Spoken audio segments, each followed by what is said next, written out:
É um prazer imenso estar aqui mais uma vez com vocês, agradecer a oportunidade que o Núcleo de Estudos Espíritas Irmã Mileide está oferecendo para a gente, que é uma oportunidade de estudo, de aprendizado também para nós, e agradecer a todos vocês que estão aí nos ouvindo e participando dessa live. Vamos iniciar primeiro com a nossa prece, tá? Então vamos fechando os nossos olhos, serenando o nosso coração, serenando a nossa mente, pedindo que a espiritualidade nos envolva com muito carinho, com muito amor, envolva cada um de nós, para que possamos receber as bênçãos, o que Jesus nos ensinou e do que nos traz através dos teus ensinamentos. Pedimos que permaneça conosco durante toda a palestra e que possamos, com uma vibração de amor e de luz, entrar em sintonia e receber também aonde estamos, nos nossos lares, nas nossas casas, as boas energias e as boas vibrações que a espiritualidade amiga sempre nos traz. Independente da distância em que estamos reunidos em nome de Jesus. E a distância nos aproxima nesse momento através da prece e da oração. Nos envolva e nos traga muita luz e muito amor. Que assim seja, graças a Deus. Se eventualmente tiver alguma dificuldade durante a transmissão, vocês podem colocar os recadinhos aí, ou eu peço a Marcela que me ligue para que eu possa perceber, porque às vezes eu começo a falar e eu vou me empolgando e eu não presto muita atenção no que está acontecendo na tela. O tema que nós escolhemos para conversar com vocês hoje, ele está no capítulo 21 do livro Luz nas Trevas, de Joana de Ângeles, que é uma psicografia de Divaldo Franco. E o tema é Compromissos para com a Vida. A Joana inicia o texto dizendo o seguinte: todos nós nascemos e renascemos assinalados pelo compromisso do progresso. Sair da sombra na direção da luz para inebriar-se é o impositivo básico da existência em qualquer nível no qual se manifeste. Kardec, no Livro dos Espíritos, nos diz o seguinte: o homem traz em si o impulso de progredir, que se desenvolve naturalmente. Ou seja, o progresso faz parte da natureza humana, tá? Independente de qualquer situação ou de qualquer fato que aconteça nas nossas vidas, a nossa fatalidade, ou a única fatalidade que a gente pode compreender, é que nós seremos perfeitos, tá? Que nós caminhamos diariamente em direção à luz. Isso é uma fatalidade, isso é um fato que não tem por onde nós escaparmos. Toda a nossa programação de vida, toda a nossa existência, ela está baseada nisso, no nosso caminho para a luz, conforme diz a Joana. Apesar de, às vezes, nós nos esquecermos disso, né? Em momentos como esse que a gente está vivendo de pandemia, com tanta dificuldade, a gente acha que a situação está começando a melhorar e aí os casos de Covid começam a aumentar novamente e a gente, de certa forma, entra um pouco no pânico da situação, a gente acaba achando que não, que a gente não caminha para a luz, que é só sofrimento. Quando a gente vê o mal que eventualmente o homem ainda é capaz de fazer com ações como a que vivenciamos essa semana passada aí, da pessoa ser agredida até a morte, né? Aqui pertinho de nós tínhamos visto nos Estados Unidos, mas estava longe, estava distante. Não, nós vimos aqui na nossa porta, né? No mercado que nós vamos, nós tivemos a oportunidade de ver isso. Então a gente tem a sensação de que, meu Deus, parece que estamos regredindo, mas não. Isso tudo faz parte do nosso processo evolutivo. Por mais que a gente, em determinados momentos, tenha a sensação de que isso não está acontecendo. Se nós olharmos as situações individuais do que acontece à nossa volta, nós realmente teremos essa sensação. Só que se nós analisarmos a evolução da humanidade como um todo, se nós pararmos para pensar, e eu gosto de fazer essa reflexão porque nos faz ver a evolução como um todo, que há 200 anos atrás, por exemplo, o que as pessoas faziam para discutir as coisas era um duelar, né? Todos andavam armados e um matava o outro simplesmente porque foi ofendido moralmente. Se nós remetermos a esse passado, que não é tão distante assim, a gente consegue perceber que a humanidade realmente deu um salto muito grande. Ela deu um salto muito grande. Claro que tem muito ainda a evoluir, que nós temos muito a aprender, mas a gente não pode olhar individualmente as coisas que acontecem individualmente ao nosso lado, mas a gente tem que analisar como um todo. Esse caminhar até a luz, esse caminhar até a perfeição, ele pode ser rápido ou pode ser lento, vai depender de como nós vamos caminhar, mas nós vamos caminhar sempre. Eu posso ir mais rápido nesse processo ou eu posso demorar muito tempo dentro desse processo de acordo com os meus compromissos, de acordo com as minhas necessidades, com os problemas que eventualmente eu enfrento, mas haverá uma caminhada em direção à luz sempre, mais rápido ou mais devagar, vai sempre acontecer.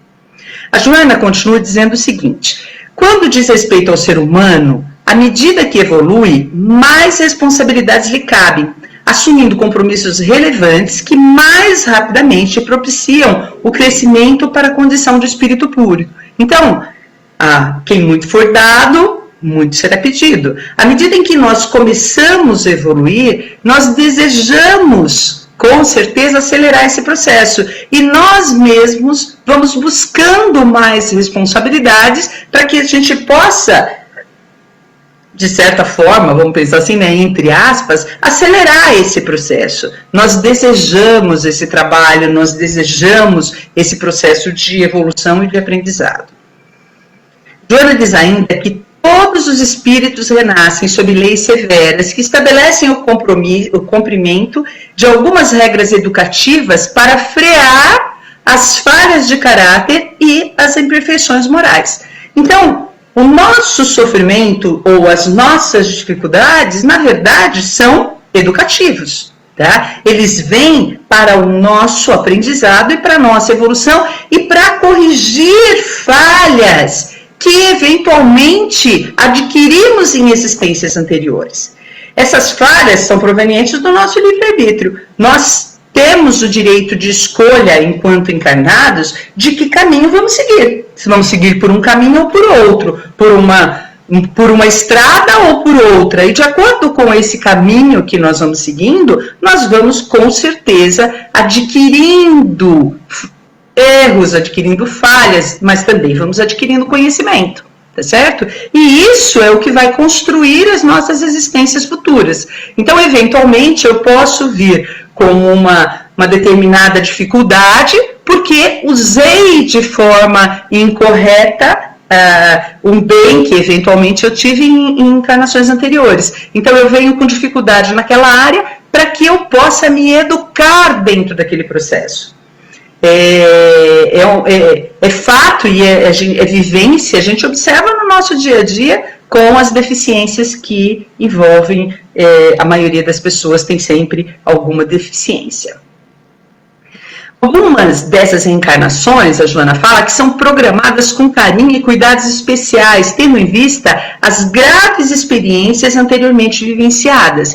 Então, quanto mais difícil for a nossa encarnação, mais ela será planejada. E ela será planejada de forma tal a que possamos suportar aquilo que nós temos que harmonizar, ou que nós temos que aprender, ou que temos que ser educados naquele ponto. Se eventualmente nós ainda não estivermos preparados para aquela prova, para aquele sofrimento, para aquela dor, ou para aquele desafio, tá? nós seremos orientados a não abraçar aquele desafio naquele momento.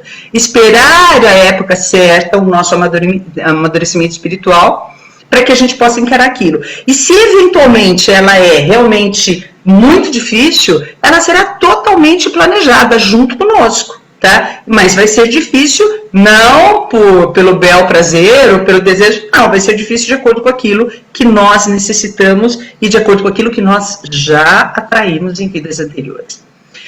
No Evangelho segundo o Espiritismo, nós encontramos a seguinte colocação. Da mesma forma que o sol se levanta no dia seguinte para o trabalhador e uma nova jornada começa e lhe permite recuperar o tempo perdido após a noite no túmulo, também brilhará para o homem o sol de uma nova vida, na qual poderá tirar proveito da experiência do passado e de suas boas resoluções para o futuro. Então, vamos desencarnar, já desencarnamos diversas vezes anteriormente, e sempre que nós retornamos à carne, nós renascemos com uma oportunidade de aprendizado, com uma oportunidade de resgatar, de harmonizar ou de eventualmente enfrentar um desafio para nos aprimorarmos, para enfrentarmos essa evolução. Essas resoluções e essas experiências, na verdade, elas são consequências do nosso planejamento, e ela vem como uma necessidade para a nossa evolução. O Livro dos Espíritos nos diz ainda o seguinte: quando na erraticidade o espírito escolhe o gênero de provas porque há de passar, e nisso consiste o seu livre-arbítrio. Não é Deus quem impõe as tribulações de nossas vidas, apesar de nada ocorrer sem a permissão dele. Quando foi Deus quem estabeleceu todas as leis que regem o universo, então tudo acontece em função das leis que ele estabeleceu. Mas a escolha das provas que nós vamos enfrentar, elas normalmente nós colaboramos nessas escolhas, tá? No nosso planejamento enquanto nós estamos na erraticidade. Essas escolhas, com certeza, elas são decorrentes do nosso livre-arbítrio enquanto encarnados, das escolhas que fizemos enquanto estamos aqui e das escolhas que fazemos nesse planejamento junto à espiritualidade. E aí o nosso mentor então vem, senta conosco. A maioria de vocês já deve ter lido livros e romances. André Luiz relata isso, né? O departamento de reencarnação, onde você senta lá e você programa a sua existência. Então vou sentar lá, vou conversar com o meu mentor, ele vai me dar orientação. Olha, esse caminho aqui talvez seja um bom caminho, esse daqui não. Essa prova é bacana, eu acho que você já está pronto para encarar, essa outra ainda não. Não adianta eu querer abraçar o mundo e corrigir todos os meus problemas ou aprender tudo que eu tenho que aprender numa única existência. Somos eternos. A gente tem a vida inteira pela frente para poder aprender. Então, a hora que for necessário, a hora que a gente vai aprendendo, a gente vai assimilando. E é importante a gente ter a consciência o seguinte, de que aquilo que nós aprendemos, ele já faz parte do nosso eu. O nosso espírito já tem aquele conhecimento, já tem aquilo que nós adquirimos em existências anteriores. Então, no momento, a nossa encarnação é de conquistar novos conhecimentos, de harmonizar aquilo que desarmonizamos, de equilibrar os relacionamentos, de aprendermos a fazer o quê? Amar ao próximo como nós mesmos. Quando nós atingirmos esse estágio de amor incondicional a todos que estão à nossa volta, nós teremos alcançado esse estágio de perfeição, que é o que a gente está sempre buscando. É importante a gente salientar que nem todos podem escolher o tipo de provas que vão vivenciar na próxima encarnação. Alguns estão num estágio de evolução de tantas dificuldades que essas provas, essas dificuldades ou esses desafios, eles são impostos.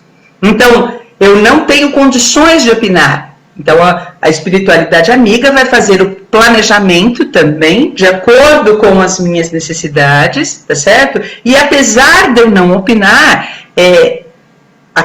o fato de eu ter que vivenciar aquela dor ou aquele sofrimento, ele foi provocado pelo livre-arbítrio em existências anteriores. Então, nesse momento, eu não tenho condições de opinar, tá? Mas eu acabei fazendo escolhas e que me levaram a situações que a gente diz que não é mais um planejamento, ele é um determinismo. Por quê? Ficou registrado no meu perispírito todas as ações que eu vivenciei, que eu aprendi e que nas minhas existências anteriores. Então, agora eu vou resgatar e vou harmonizar aquilo que eu desequilibrei anteriormente. Se eu tenho condições de fazer um planejamento, as minhas ideias, o meu pensamento, a minha solicitação pode ser levada em consideração. Se eu não estou em condições, eu terei uma reencarnação compulsória e isso aí passa a ser um determinismo. Eu vou ter que passar por determinadas situações,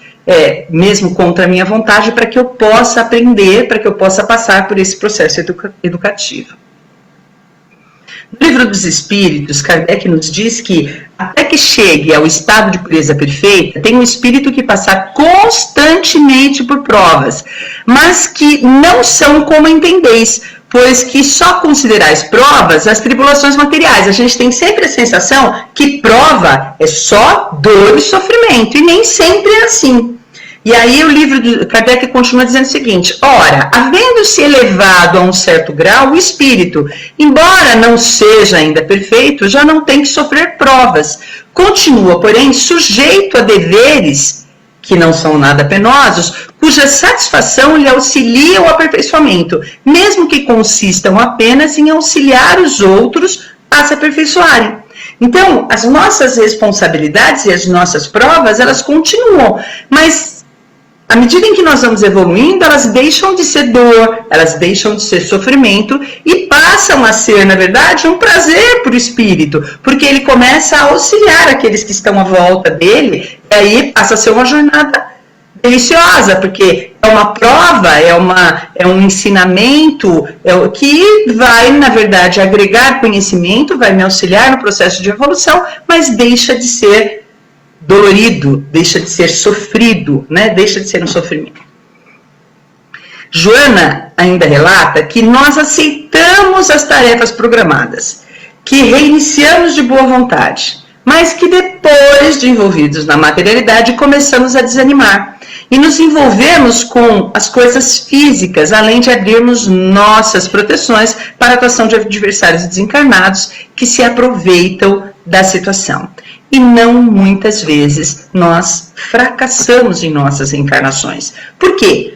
Porque apesar de nós termos sentado lá, feito o planejamento, ter programado tudo direitinho, a hora que eu percebo que eu vou ter que vivenciar uma dor ou um sofrimento, o meu inconsciente, apesar de eu não me lembrar conscientemente daquilo, o meu inconsciente sabe. O que ele faz? Ele foge. Né? Ele foge daquela responsabilidade, ele foge daquela prova, porque ele sabe que ele vai ter que sofrer para poder harmonizar alguma coisa. E muitas vezes nós acabamos retornando para a espiritualidade sem termos concluído aquilo que estava dentro do nosso planejamento. Tá? Por quê? Porque, na verdade, nós esquecemos.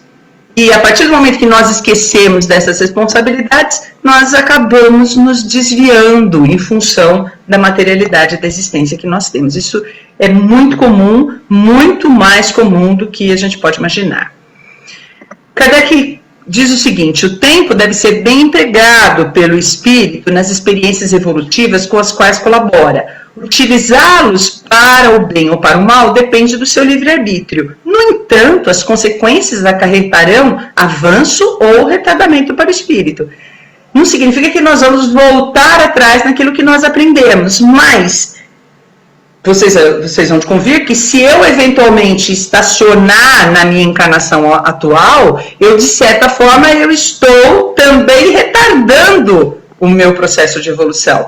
Então, eu não vou regredir, eu não vou voltar a esquecer aquilo que eu já aprendi, que eu já assimilei, mas eu vou retardar o meu processo de evolução. Eu vou ficar mais tempo para poder atingir a perfeição, chegar à luz, como diz a Joana, tá? Agora, quem de nós gosta de se sentir fracassado? Eu falo assim, né, que quando a gente começa a pensar desse jeito, a gente começa a entender que o erro, na verdade, ele só acontece pela nossa ignorância, porque nós não temos noção do que aquilo pode provocar, ou como aquilo pode interferir no nosso processo evolutivo. Porque ninguém gosta de fracassar. Ninguém gosta de fracassar. Se eventualmente a gente fracassa porque nós ignorávamos aquilo, ou porque nós não nos lembrávamos, ou porque ninguém quer ter que repetir de novo a mesma lição, do mesmo jeito, da mesma forma. Então, quando eu erro por ignorância. E ignorância que eu quero dizer não de ser humano ignorância, de ignorância de falta de conhecimento do que aquilo pode provocar na minha vida. E isso com todas as pessoas. A partir do momento em que eu estou adquirindo conhecimento, que eu estou adquirindo noção, aí se eu errar, já vai ser, assim, por burrice, né? Entre aspas. Mas por quê? Se eu já tenho conhecimento, se eu já sei como acontece aquele processo, que eu só sei as consequências daquilo para a minha vida e para a vida daqueles que estão à minha volta, eu já tenho que acertar, tá? Eu tenho que, no mínimo, tentar acertar. Eu tenho que, no mínimo, tentar fazer o certo, tá?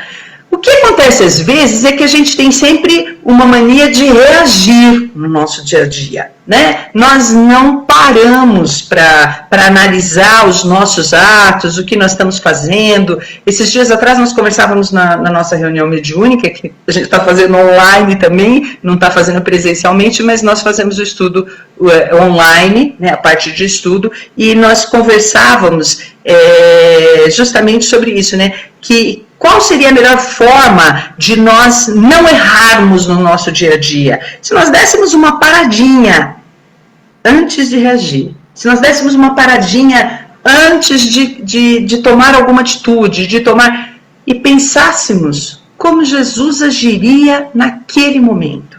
Se nós tivéssemos o dia inteiro em sintonia com os ensinamentos de Jesus, dificilmente nós cometeríamos erros. O problema é que normalmente nós reagimos, acontece uma situação, a gente imediatamente reage e depois tem que sofrer as consequências dessa reação que eventualmente tivemos, tá? Ou eu simplesmente acho que, a maioria das pessoas pensa assim, é uma existência só, eu quero aproveitar, não quero compromisso, não quero responsabilidade, vamos tocar a vida aí conforme a vida me levar, sem grandes responsabilidades. Mas é óbvio que vai me levar a um caminho que eventualmente não é aquele que deveria ser seguido. Se eu parasse para pensar, talvez fazer aquilo que o Emmanuel, eu não lembro, acho que é no livro Nosso Lar mesmo, né? Não, Emmanuel não, André Luiz. E aí o mentor dele fala para ele, olha, você põe um pouco de água na boca e fica com essa água na boca, né? Aí você fica lá, segurando a água na boca, é o tempo que você tem para pensar.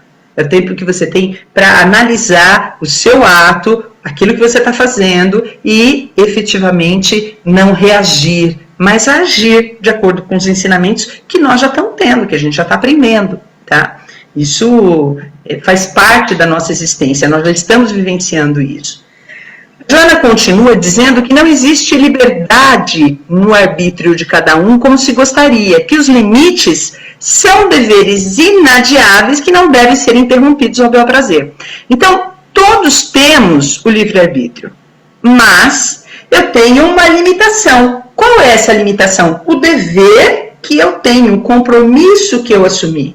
E se eu eventualmente esqueço desse dever e ultrapasso esses limites, o que acaba acontecendo? É onde eu acabo fracassando na existência. Tenho o direito de esquecer? Tenho o direito de me desviar? Tenho. Eu tenho livre-arbítrio e eu posso não seguir o caminho que está à minha frente. Mas eu tenho o dever e ele às vezes é inadiável, tá? Ele não pode ser interrompido de qualquer forma. Isso vai provocar o quê? A minha estagnação. Eu vou ficar parada aí esperando a próxima oportunidade para poder harmonizar aquilo que eventualmente eu deixei de fazer nesse momento. livro dos Espíritos diz que, dando ao Espírito a liberdade de escolher, Deus lhe deixa a inteira responsabilidade dos seus atos e das consequências que este tiverem. Podemos escolher o caminho do bem como do mal. Se vier a sucumbir, restar-lhe-á a consolação de que nem tudo se acabou e de que a bondade divina lhe concede a liberdade de recomeçar o que foi mal feito. Gente, isso é uma bênção, não é? A gente pensa como Deus é bom para conosco, como Ele criou uma lei que permite que a gente erre, que a gente fale, que a gente faça coisa errada, que a gente se desvie pelo nosso livre-arbítrio do caminho do bem para o caminho do mal, mas nem tudo está perdido. Nós teremos a oportunidade de recomeçar e de refazer aquilo que a gente fez mal feito. Vamos poder fazer isso. Então, não vamos se culpar ao extremo pelos erros que nós cometemos até agora e achar que não tem solução. Tem. Tudo tem solução. Eu costumo brincar que antigamente, antes de ser espírita, eu já falava assim que só não tinha solução para a morte. Que hoje em dia eu sou espírita e que eu sei que até para a morte tem solução. Então, tudo tem solução. Nesse momento, às vezes, a gente fica achando que é um momento difícil, que nós não vamos conseguir harmonizar novamente, mas vai chegar um momento em que tudo vai se equilibrar. E o que a gente tem que fazer? Orar e pedir para aquele que a gente ofendeu, orar e pedir para aquele que nós prejudicamos, orar e pedir por aquele que nós cometemos um erro, orar e pedir para que a gente possa reharmonizar, reequilibrar aquilo que a gente eventualmente provocou. E vai chegar o momento da gente reequilibrar. Então, não precisa se desesperar, que como diz Kardec no Livro dos Espíritos, restar-lhes a consolação de que nem tudo se lhe acabou e que a bondade divina lhe concede a liberdade de recomeçar o que foi mal feito. Então, a gente vai poder fazer. O tipo de vida que vamos ter vai depender sempre das nossas próprias escolhas. Nós é que escolhemos o caminho que nós vamos tocar daqui para frente. Podemos escolher caminhos que refletirão imediatamente na nossa vida e nós podemos escolher caminhos que eventualmente não refletem imediatamente, eles ficam para outras existências. Mas é a minha escolha de jornada que vai determinar as consequências e os atos, as situações que a gente vai vivenciar no futuro.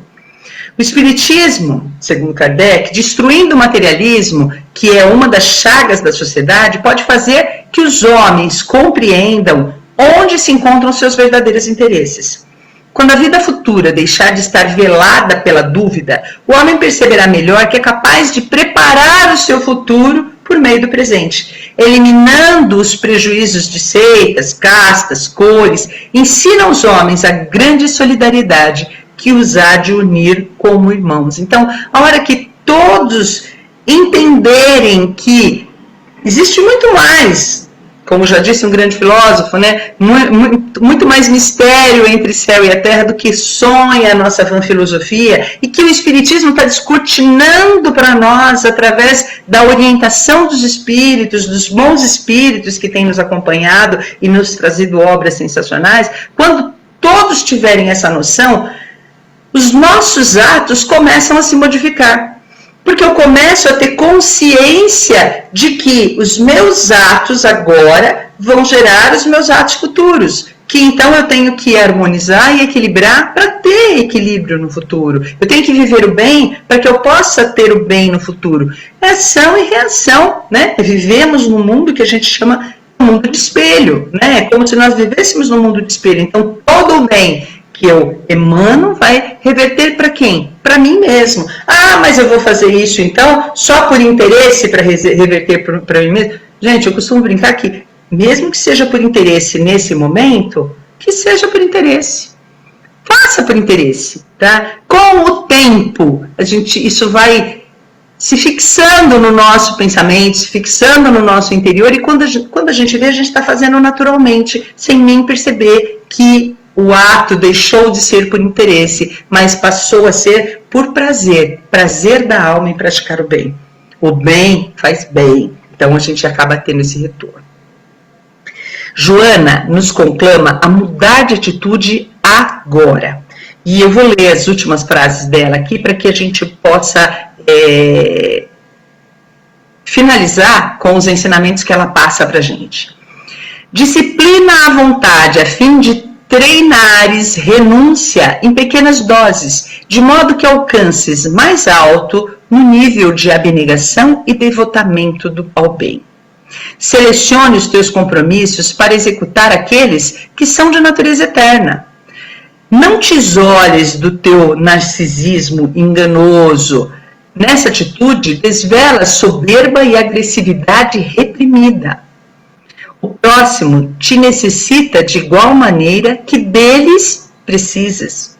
A solidão é má conselheira e quando buscas as companhias, deseja somente aquelas que comprazem, que te promovem. Desperta, portanto, do engodo e volta à realidade.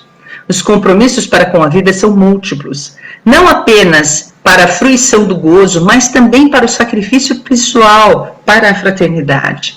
Examina a tua folha de serviço na esteira das oportunidades e começa enquanto é tempo. Vive, portanto, em paz de consciência e evita-lhe a anestesia, porque a verdade sempre retorna, muitas vezes em forma de culpa. Quebra o ritmo negativo das tuas paixões e começa novas experiências iluminativas. Pensa em termos de imortalidade, mesmo na transitoriedade carnal, na transitoriedade dessa vida. Emmanuel nos diz que muito mais, pode estar nas pequenas coisas do nosso dia a dia. Uma indicação prestada com paciência, uma palavra que inspire bom ânimo, um gesto que dissipe a tristeza, um favor que renove a aflição. Às vezes, 1 minuto pode parecer estar sendo desperdiçado, mas ele pode fazer uma grande diferença na vida daqueles que estão à nossa volta. Eu costumo dizer que eu aprendi algo muito importante e assim, tenho aprendido ao longo dos ensinamentos que a gente tem adquirido dentro do Espiritismo. Mas o que eu aprendi assim, de mais importante é que eu posso fazer a diferença aonde eu estou fazendo as minhas coisas do dia a dia. Nós não precisamos ser grandes missionários, nós não precisamos sair por aí com grandes ações, com grandes trabalhos de voluntariados. Então, por quê? Porque às vezes o necessitado está do nosso lado, está na nossa casa, tá na mesa do lado, no nosso local de trabalho, está sentado do nosso lado no ônibus enquanto a gente está indo por trabalho. Então, no nosso dia a dia, a gente pode fazer a diferença na vida de muita gente. A gente só precisa pensar que a gente tem que estar no bem. A gente tem que se voltar pensando em que eu posso praticar o bem, eu posso ajudar aqueles que estão à minha volta, eu posso mudar o meu comportamento e ter uma nova visão desse mundo que está à minha volta. A gente vive num mundo que às vezes parece ser tão distante, parece ser tão frio, mas que se a gente parar para analisar, a gente vê que é um mundo de amor. As pessoas querem o quê? Amor. Que o nosso compromisso com a vida seja espalhar esse amor aonde a gente for, aonde a gente estiver, no nosso dia a dia, pensando sempre em contribuir para a nossa evolução espiritual, mas também para a evolução daqueles que estão à nossa volta, que seguem no caminho junto com a gente. Quero agradecer muito a oportunidade de ter estado aqui. Nós vamos fazer a nossa prece e eu espero que tenha levado um pouquinho de reflexão para cada um de vocês. Reflexão no dia a dia de cada um de vocês, nas coisas que nós fazemos. E se não conseguir levar, que vocês possam refletir depois, né? Que a gente pode mudar. A gente pode mudar, nós podemos mudar a nossa vida agora e nós podemos fazer a diferença na vida daqueles que estão à nossa volta, às vezes só oferecendo um ombro para que a pessoa chore ou conte dos seus problemas. Vamos fechando nossos olhos mais uma vez e agradecendo a espiritualidade amiga que nos acompanhou nesse momento, que nos inspirou e que nos permitiu transmitir os ensinamentos de Jesus, aquilo que Kardec também nos trouxe através da pesquisa e do trabalho, e que tanto nos auxilia no dia a dia. Que possamos sair fortalecidos, que possamos sair renovados, e que quando deitarmos a nossa cabeça no travesseiro, ou quando sairmos para o trabalho amanhã, que nós possamos refletir e mudar a nossa atitude. Mudar a nossa atitude com aquele que está ao nosso lado. Mudar a nossa atitude para que a gente tenha um mundo melhor à nossa volta. Que possamos ter sempre palavra de consolo para aqueles que estão à nossa volta. Que possamos ter sempre coerência, ter sempre um bom pensamento, uma boa atitude, que nos lembremos de Jesus o máximo de momentos que nós pudermos lembrar, nos lembrando e pensando o que Jesus faria nesse momento, como Jesus agiria nesse momento. Nós podemos ser melhor. Nós sabemos que o nosso destino é a felicidade e nós podemos fazer as mudanças dentro de cada um de nós para caminharmos mais rapidamente nesse destino. Nos envolva, Senhor, com seu amor. Leva essa nossa energia de amor, essa nossa vibração de paz, essa nossa vibração enorme de alegria por estarmos aqui, para todos os necessitados, para todos aqueles que estão nos hospitais, para aqueles que desencarnaram de Covid e que estão no plano espiritual, para aqueles que estão entubados, que sofrem com o problema da pandemia que estamos vivenciando, para aqueles que estão dentro de casa sem poder sair e às vezes entram em depressão. Receba a melhor vibração, que eles possam receber o nosso melhor carinho. Abençoa, Senhor, a todos, com muita luz, muito amor, e que possamos ficar em paz e nos reencontrarmos novamente, assim que seja permitido. Que assim seja, e graças a Deus. Boa noite a todos e muito obrigada.